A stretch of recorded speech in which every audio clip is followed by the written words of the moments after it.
አንተ የደበቀ ሚስጥር ስለነገርኩ ነው የምትናደደው? ቢገባ ይሄንን ሚስጥር ስለነገርኩ ታመሰግነኝ ነው የምትገባው። አጸደ የሆነ ነገር ሳላርግሽ በፊት ካጠገቤ ዞር በይ። ሲጀመር ሁሉም ሰው ረስቶሻል። ለነገሩ ልክ ነው። እንዳንተ አይነቱ ከየት እንደመጣ የማይታወቅ ወፍ ዘራሽ ምን ያስታውሰኝ። አንቺ ማትረግ ለምንድን ነው ቆይ በተገናኘን ቁጥር ወፍ ዘራሽ የምትይኝ? ምናልባት እውነቱን ከኔ ይልቅ ሚስትን ብትጠይቃት ይሻል። እውነቱን እያወቁ ዝም ካሉ ሰዎች መካከል አንዷ እሷ ነሽ። ምን አባሽ ልትናገር እየፈለግሽ ነው? አንቺ ማትረቢ ምን ልትሆን ፈልገህ? ልክ እንደለመድከው እኔ ይዘነብበው እንድመት ተሰጥ እኔ ራሱ እውነቱን ያወቁት ከሚስት ነው። እሺ ቆይ ስለምን እውነት ነው የምታወራው? ትሰማኛለህ? አንተ የእስክንድርም ሆነ የሜርሲ እናት ልጅ አይደል? አንተ ማለት ውድ መኪና ጎማ ስር ወርቅ የተገኘ ውዳቂ። ምን እያልሽ? ቆይ ምንድን ነው እያልሽ ያለሽው? እንግዲህ ቢመረም እውነቱ ቢመረም በደንብ አድርገዋል። እኔ ለማበሳጨት እያወራሽ ነው እንጂ ይሄ ሁሉ የፈጠራ ወሬ ነው። አንቺ ማትረቢ እስኪ ንገረኝ፣ ቆይ ለምን ይመስላል የሜርሲ እናት እንደዛ የምጠላቅ እንደዛ የምታሰቃይክ ለምን ይመስላል? ንገረኛ። እድሜ ልክን የልጅ ፍቅር ሳታገኝ አደግኩ። እኔ ምክንያቱም ልንገርክ፣ ምክንያቱም እስክንድር ከሜዳ ላይ ተጥላ ያገኘክ ልጅ ስለሆነ። በፈጠረሽ አቁም እያልኩሽ ነው። እስክንድር ነው መኪና ይዝ ተጥሎ ያገኘሁት ብሎ ለሜርሲ እናት ይዞባት ይመጣ። ይሄ ሁሉ ነገር ሲሆን እኔ እዛ ነበርኩ። እንግዲህ ትክክለኛው ታሪክ ይሄ ነው። ምን ታደርገዋለህ? ወንድሜ እስክንድር በአንተ ጉዳይ ሁል ጊዜ ነበር ከሚስቱ ጋር ምስኪን። ከዛ ሚስቱም አረፈች። በስተመጨረሻ ቢሆን እንደምታየው እሱም በሽተኛ ነው። አቁም እያልኩሽ ነው። እንግዲህ በእኔ በኩል ያለውን ጨርሻ የቀረውን ነገር ሂድና ታማኝ ሚስትህን ጠይቃት። የቀረውን ሌላውን ነገር እሷ በደንብ ታብራራለች። ሌላው ደግሞ ወንድሜ በጣም ከሜርሲ በላይ ስለሚወድቅ ምናልባት የእስክንድር ልጅ ትሆናለህ ብዬ ስላሰብኩ እንዲሁ የሚያሰበው በቃ ሳጸድ የሚገርመው ነገር የእስክንድር ልጅ እባክሽ ሳጸድ ይበቃኛል። በነገራችን ላይ የዲኤንኤ ምርመራ ውጤቱን ከፈለክ ሂድና ሚስት ጠይቅ። እሷ ክፍል ውስጥ ታገኘዋለህ። አይዝራ ሁሉም ሰው ከጀርባ ሲቀልድብ ነበር። የሆነ ከኔ የተደበቀ ነገር እንዳለ በጣም እርግጥ። ያው እንግዲህ እኔ እንደነሱ ጨካኝ ስላልሆንኩ ሁሉም ነገር ያለው እነሱ ግን ሁሉም ነገር ደብቀው ከጀርባ ሲቀልድብ ነበር።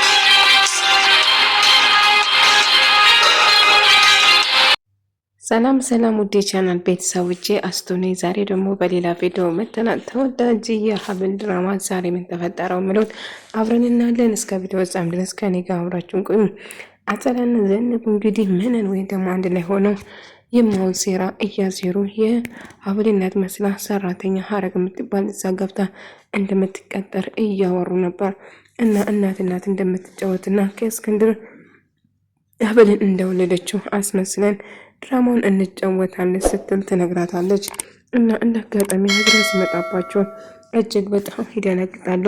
አዝራ አንተ እዚህ ምን ትሰራለህ በማለት ምንን ትጠይቀዋለች። እና እኔ አጸዳም አልገባኝም፣ አንድ ሰውዬ ለምንድን ነው የምትከታተለኝ በማለትም ጭዋታን ትቀጥላለች። የሚገርም ሰርፕራይዝ ነው፣ እንደዚህ ትሆናላችሁ ብዬ አስቤ አላውቅም። እንግዲህ ወዳይ ሳበር ታባረረች የመሞትለት ሜርሲ ብታባረኝ፣ ነገር ግን ጠላቴ ቀና አደረገችኝ በማለት የማውን ነገር ማውራት ጀመረች። በእርግጥ ሰርፕራይዝ ሆኛለሁ እና የማይገርም ነገር ነው። ሁለት ጠላቶች አንድ ላይ ሆኖ ምን እንደሚያስቡት መቼም ጥሩ ነገር እንደሚያስቡት እርግጠኛ ነኝ ስል ይነግራታል። ሀብል በጣም የደረደረች እያለ ሀረግ ዘላት ብላ ቤት ገባችና የአቶ እስክንድር ቤት አይደለም በማለትም ትጠይቀዋለች። አዎ በማለትም ትነግረዋለች። እናም ከደላላ እዚህ እንደላከትና እና ሀረግ እንደምትባለው ትነግራታለች። እና የምታወራው ነገር ፍጥን ያለችና ቀልጣፋ ነኝ ስራ ላይ በማለትም ታወራታለች። ነገር ግን የምታወራው ነገር ምንም የሚያስ ነገር የለም። እንግዲህ አዝራ እንግዲህ እኔ አንቺ ፈልጌ አጸዳ አንቺ ፈልጌ እኔ ዘን መጣው በእኔ ፈልጌ ነው እኔ የመጣሁት ስል ትነግራለች። አንተ ደግሞ ከኔ ምንድነው የምትፈልገው? እሺ የኮክሻ እናት ብሎ ጠይቃት። በጣም ትደነግጣለች። ምን ማለት ነው? ቆይ ምንድነው ለማወቅ ፈልገ ነው? ምን ለማጣራት ነው እዚህ መጣ በማለትም እጅግ በጣም ተጫውባታለች። አጸደ እንግዲህ እህትና ያቺ የምትሳሳለት ሚስት የደበቁን ነገር ንንገር እንግዲህ መምጣት ካልቀረትልና የማውን ነገር ትነግረዋለች። ምንን በዚህ ደስ ይላታል። እንግዲህ ጥያቄውን እንዳይጠይቅ እንግዲህ አጸደ ስለ ዲቃላው ዘራሽ በማለት የማውን ነገር ለምንድነው ይህን ቃል በተደጋጋሚ ዲቃላው ዘራሽ ስትይ የምትናገሪ? ልቀቀኝ፣ እንደለመድኩ ደግሞ እዚህ እንድትቀጠቅጠኝ ነው እንዴ በማለቱም ትዝትበታለች። እናም አዝራ መሬት ላይ ወድቀው ከመኪና ስር ቆይ አልገባኝም፣ ለምንድነው የምርሲ እናት እንደዛ ስጠላቅ የነበረው በማለት የሚያውን ነገር አታወሪ፣ ምንድነው የምትቀባጥሪ በማለቱም ይጠይቃታል። ነገር ግን ሁሉ ነገር ዝርግፍ አድርጋ ትነግረዋለች ማለት ነው። ነገር ግን አሁን የምነግርሽ ነገር ብለው የተፈጠረውን ነገር በሙሉ ነው የምነግርሽ በማለት ትነግራታለች። እና አዝራ እንግዲህ መሬት የእስክንድር መኪና ስር ወድቆ የተገኘ ልጅ እንደሆነም ጭምር እናም ይህን ነገር የነገረችኝ ሚስት ነች ብላ የማውን ነገር እንግዲህ ሚስቱ ላይ ሀቢል ላይ ታላክካለች። ማለትም የማውን ነገር አታውሪ፣ አጸደ እገልሻለሁ፣ ዝም ብለሽ አትቀባጥሪ፣ የማይመስል ነገር አታውሪ፣ እሱን ሄድና አያትና ያች የምትሳሳላትን ሚስትህ መጠየቅ ትፈልጋለህ። እኔ ምናልባት እንደውም የእስክንድር ልጅ ትሆናለህ ብዬ የዲኤንኤ ምርመራ አድርጌ ዲኤንኤ ምርመራ ደግሞ እህት መርሲ ጋር ክፍላ ታገኛለህ፣ ሄድና ፈልግ ስትልም ትነግረዋታለች። አዝራ በጣም ተናደደ፣ እጅግ በጣም ተበሳጨ። አይኖቹን ባሞላ በጣም ከፍቶት ከነሱ ጥሎ ይወጣና መኪና ስር ቁጭ ብሎ እያዘነና እያለቀሰ ነበር። አባቴ ብሎ ሲጠራ የነበረው ለካ አሳዳጊ መሆኑን ነው፣ ትክክለኛ ወላጁ እንዳልሆነ ደረሰበት። እጅግ በጣም ይበሳጫል። ሀብል በጣም ተጨንቃል። አዝራ ደጋግማ ስልክ ስደውልለት ነበር፣ ነገር ግን ስልክ እያነሳ አልነበረም። ምን ሆኖ ነው እዝራ ምን ተፈጠረ በማለት እጅግ በጣም ስትጨነቅ ደጋግማ ስደውለቱም እሱ ግን ጆሮዋ ላይ ነበረ ሲሰጋ የነበረው። ይህ ነገርማ ተፈጥሮ ነው ምን ሆነ ሆን በማለቱም ትበሳጫለች። ነገር ግን ምን እንደሆነ ለማወቅም ለመሞከርም እየሞከረች ነበር። እጅግን በጣም ተበሳይቶና ተናዶ ስለነበረ የተፈጠረውን ነገር ለማረጋጋት እየሞከረች ነበር። እጅግ በጣም በመበሳጨቱና ይናደዳል። እንግዲህ ሀረግ ሽንኩርት ለመክተፍ ምንም ሙያ የሚባል ምንም አይነት ስራ አትችልም ነበር። ሽንኩርቱ ለምንድነው እንደዚህ ተለቅ ተለቅ አድርገሽ ሽንኩርት የጥፍሮቿ ማራዘም? አሁን ምን ሆነ ሰራተኛ የምትመስለው? ሰራተኛ ራሱ አትመስልም። የመጣሽበት አላማ የረሳሽ ይመስለኛል። ለጋሽ ምግብ መስራት አለብኝ ስትል ትነግራለች። አዝራ እሳት ለብሶ እጅግ በጣም ተናዶ ይመጣል። እና አንቺ ምንም እንዳትጠግኝ እንዳታወሪኝ፣ አዝራ ተረጋጋ፣ አንቺ ምን ሆናችኋል? ሰላም አይደላችሁም እንዴ ብላ ስትጠይቀው እንዳጋጣሚ በንዴት አዝራ ሜርሲን ያንቃታል። ሀረግም የእነሱን ጫጫታ እያዳመጠች ነበር። ወንድሜ ምን ሆነሃል? ትሰሚኛለሽ? ልቀቀኝ ብላ ስትነቅ ሀብልንም ያንቃታል። ከኔ የደበቃችሁ ነገር የሰማሁት ነገር እውነት ነው ሆይ በማለት ደጋግሞ ያንቃታል። እባክህ ተረጋጋ፣ የመሆን ነገር አታውራ ብላ ደጋግማ እየለመነችው ነበር። ነገር ግን እሱ ምንም ነገር ሊሰማ ፈቃደኛ አልነበረም። ምንድነው የሰማሁት ነገር በስቲ ንገሪ በማለቱም ይጮዋል። አዝራ እባክህን ተረጋጋ ብትለውም ግን ሊረጋጋ ፈቃደኛ አልነበረም። ግን አዝራ ብላ ደጋግማ ስትለምነው ነበር። ነገር ግን ምንም ነገር ልታናግረው ሊሰማ ፈቃደኛ አልነበረም። አዝራ እባክህን ተረጋጋ በማለቱም ደጋግማ ለመችው። እንግዲህ አሁን የሀብልን ነገር እያወራሽ ነበር፣ አሁን ንገሪን ስትላት እንግዲህ እስክንድር ሀብልን የሆነ ጊዜ እንደወለዳትም ጭምር አድርገን እናወራለን ሲሉ የሌላ ሴራ ያወጣሉ። እናም መናገር ነበራቸው። ታዲያ እስካሁን ለምንድን ነው ያናገራችሁ በማለት አንተ እንዳታዝን ብለን ነው ያናገርን እንጂ ልነግርህ ካስቤ ነበር፣ እባክህ አዝራ ይቅር በለኝ በማለትም ትጠይቋለች። ነገር ግን እንግዲህ ሜርሲ እጅግ በጣም ትበሳጭና አጸዳን ለመግደል ትሞክራለች። ሜርሲ በንዴት ከቤት ሮጦ ይወጣል። እንግዲህ ሜርሲም ደግሞ የምታደርገው መሳሪያው ይዛ እንግዲህ አጸዳን እስከ መጨረሻ ለመገላገል ትወስናለች።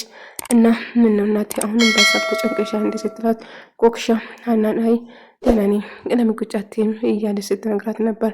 እና በመጨረሻ ጥሩ ነገር እንዳገኘችና ባለን እስከ 22 ዓመት በፊት አባትሽ እየመጣ ትክክለኛ ልጁ ከሆንሽ አባትሽ እየመጣ እንደሆነ ትነግራለች። እና ለሕክምና እና ሀብል ቤት እንደሚመጣም ጭምር ነገረችው። ነገር ግን ኮክሻ በጣም ደነገጠች። ሀብልም በጣም ተጨነቀች። ጋሼ ድንገት መጥቶ ሀብል ምን ተፈጥሮ ነው ለምን አትነግሪኝ ብሎ ይጠይቃታል። የተፈጠረውን በሙሉ ትነግረዋለች። አጸዳ አሁንም ቢሆን ለማናደድ ወደ አዝራት ትቀርባለች። ወይኔ መጠጡን የምትወዳቸው ስለደበቁ እውነቱ ስለነገርክ ራስን በመጠጥ ለመደበቅ እየሞከርኩ ነው በማለት አጸዳ እኔ ከአንቺ ጋር ምንም የማወራ ነገር የለም እባክሽ ሂጂልኝ አትቅረቢኝ ብሎ ይጨውበታል። ነገር ግን ምን ነው አልገባኝም። እኔ ሁሉ ነገር ስለነገርኩ ነው ትሰማኛለህ? የግድያውን ደግሞ ሀሳብ ያመጣችው ወንድሟ እንደሆነ ስታውቅ እንግዲህ አንተን ለመግደል ወሰነች። የግድያውን ነገር ሀሳቡን አመጣችው። ሜርሲ እንደሆነችው ነገረችው። ሜርሲን ለመበቀል እየመሰለች ነበር። ታዲያ እሷ እንደዛ ስትጠላና ስታስቃይ የነበረው እህቴ ብለሽ ትጠራታለሽ፣ እኔን ግን ለምንድነው የጠላኝ? ቆይ ችግርሽ ምንድነው? አጸደ ከኔ እኔ ለምንድነው የምጠኝ ብሎ ይጠይቃታል። አንተስ እኔ ለምንድነው እንደዚህ የምጠላኝ? በማለትም እሷም በንዴቱ ትነግረዋለች። ነገር ግን አሁን ከአንቺ ጋር ምንም የማወራ ነገር የለኝም እባክሽን ለሜርሲ መሳሪያውን ይዛ አጸዳ ላይ አነጣጠረች። አጸዳ እባክህን አዝራም እባክህ ሜርሲ እንዳታረጊ መሳሪያውን ለኔ ስጪን ዝቅ አርጊ ብሎ ይለምናታል። አንተን አይመለከትም እዚህ ውስጥ አትግባ እራቀኝ ትልና ታነጣጥርበታለች። ነገር ግን ሁሉም ሰው ደነገጠ። አጸዳም ወይኔ አዝራ ዝም ትላለህ ደገለኝ እኮ ነው በማለት እጅግ በጣም ፈርታ እየጮኸች ነበር። ሜርሲ ባክሽ የወንድሜ ልጅ ባክሽ ታረጋጊ፣ ይሄ ነገር ሳታውቂ ነው የሚያመልጥሽ እያለች ስትለምናት ነበር። አይ እንዳይመልጥሽ ሳይሆን አስቤ አልሜ ነው የምተኩስብሽም ስትል ትነግራታለች። እባክሽ አጸዳ እባክሽን በማለት ደጋግማ ትለምናታለች። ቢሆንም ግን ለክንግል ኮክሻም እያሰበችና እና የአቤል እናቷም አባቷም ልታገኝ እንደሆነ ስታቅ ከዚህ ድራማ ለምንድነው ራሴን የማገለው ራሴን የማናወጣው በማለት እየየትልና ታለቅሳለች። በጣም ከፍቷት ነበር። እንዳጋጣሚ ዘነቡ ትመጣና ምን ነው እኔን አፍቄሽ ነው አይደለም እንደዚህ ትክትክ ብለሽ የምታለቅሺ እያለች ተነግራታ እናቴ እኮ እዚህ ቤት እንዳመጪ ብላሽ ነበር ለምን መጣሽ ብላ ስጨው ወይ ድራማውን ተይው ሀና ብለሽ መጥራት ትችያለሽ ስትልም ትነግራታለች። ነገር ግን እየተፈጠረ ያለ ነገር ምን እንደሆነ ደጋግማ ትጠይቃለች። አሁን ውጭልኝ ስትላትም እንዳጋጣሚ ሀና ድንገት ትመጣና አንቺ ሴትዮ ችግርሽ ምንድነው? እዚህ ሚተራልሽ እዚህ ቤት እንዳደርሽ ብዬሽ ነበር። አሁን ታዲያ ምን እዚህ መጣሽ? በማለት ትጫወበትና ትናደድበታለች። ነገር ግን አሁንም ከቤት የማትወጪ ከሆነ የማውን ነገር ነው የማድረግሽ ውጪ ስትላ ወይ ወይዘሮ ሀና መከባበሩ አይሻልም? አንቺ ማክበር ከተቆ ቆየው እጅግ በጣም ውሸታምና አስመሳይ እንደሆነችም ጭምር ደጋግማ ነገረቻት። እጅግ አስመሳይና ውሸታም እንደሆነችም ጭምር ደጋግማ ትነግራታለች። እና አጸዳ ሜርሲ እንዳታረጊ እባክሽ ብላ ሜርሲ ሜርሲ ልትተኩስበት ነበር። አጸዳም መሳሪያውን ታገጣጥሞና ወደ ላይ አዝራ ልትተኩስበት ስትይ ወደ ላይ ይይዛታል ማለት ነው። ነገር ግን ሜርሲ ቆርጣ ነበር አጸዳ ላይ ለመተኮስ ምክንያቱም እጅግ በጣም ተበሳጭታ ነበር። እና እንደ አጋጣሚ ጋሺ መሳሪያውን ፈልጎ ሲያጣ እስክንድር መስካራ ሳጣ እንዴ ምን ተፈጠረ? መሳሪያው ወይኔ ሜርሲ ነች የሆነ ነገር ጠቅላ ይዛ ስትወጣ አይቻታለሁ፣ ግን መሳሪያ ይሆናል ብዬ በጭራሽ አላሰብኩም ነበር። አጸዳ ላይ ወደ ላይ ሲተኮስ የተተኮሰበት መስሏት ነበር። በጣም ደንግጣ አንዴ ወዷን አንዴ ጭንቅላቷን እያየች ነበር። እና ወዝራና አዎ እውነት ነው ልጅሽን በጥሩ አላሳደግኳትም እና እነሱም ይቅርታ ጠይቅሻለሁ። አንቺ በጭራሽ እናት አይደለሽም። ከገንዘብ ውጪ ነገር ምንም አይታይሽም በማለቱም ትነግራታለች። እና ሜርሲ አጸዳን ይዛ እየደበደበች አዝራ እባክሽ ልቀቂያት በማለት ሜርሲ አንቺ ነሽ እኔና እጅሽን ያነሳሽው ታያለሽ፣ እያንዳንዱ ነገር አስከፍልሻለሁ ምን አለሽ በይ በማለት ትዝትበታለች። ነገር ግን ትሰሚኛለሽ የወንድሜ ልጅ አትይም፣ የተረገምሽ አንቺ በጭራሽ አክስቴ ልትሆኚ አትችይም በማለት ይጮህና ይናደዳል ማለት ነው። ነገር ግን እንዲህ ሀና ሀብልን እጅግ በጣም ተጨንቃ ነበር። እስክንድርም አንድ ላይ እና ሀረግ የምትሰራው የምትለቀው ነገር ግራ ገባት። ምክንያቱም የቱን ትጨምር በርበሬ ከላይ ሽንኩርት ከላይ እያለች ግራ ተጋባች። የምትሰራው ነገር በሙሉ የምትሰራው ነገር ሁሉ ግራ ያጋባትና ምን ማድረግ እንዳለባት ቅጣት አጸዳ ትደውላለች። አጸዳ እንግዲህ ወይኔ በሄድኩበት እየተቀጠቀጥኩ እያልች አፈንጫው ስታይ ሀረግ ስደውላት እና እየተፈጠረ ምን ውስጥ ነው ያገባሽው ምን ያለበት ምንድን ያለበት በማለት እልቁን ስራሽን አርፈሽ ስሪ ገንዘብ ምሰጥሻል ሜርሲን በድላናት አንድትላት እየመከረች እሷ ግን ነፍሰ ገዳይ መሆን አልፈልግም እያለች ነበር። ይሄ ነገርማ እስከ መጨረሻ ሜርሲ እኔ ራሱ ሰራልሻለሁ በማለት እየዛተችበት ነበር። ነገር ግን አሁንም አዝራ እጅግ በጣም ተናዶ ተበሳጭቶ ይመጣል ማለት ነው። ልክ ሲመጣ አሁን እባክህን ልጄ ስትኖር እኔ ልጄ አይደለሁም እናንተ ለእኔ ምኖቹ አይደላችሁም ሲል እስክንድር ራሱን ይስታል። በዛ ልብ በድካም ይመጣበታል። አባዬ ጋሼ እያሉ ይሯሯጣሉ። ውድ ተመልካቾች ተወዳጅ የሐረግ ድራማ ይህን መስል ነበር። በቀጣይ እስክንገናኝ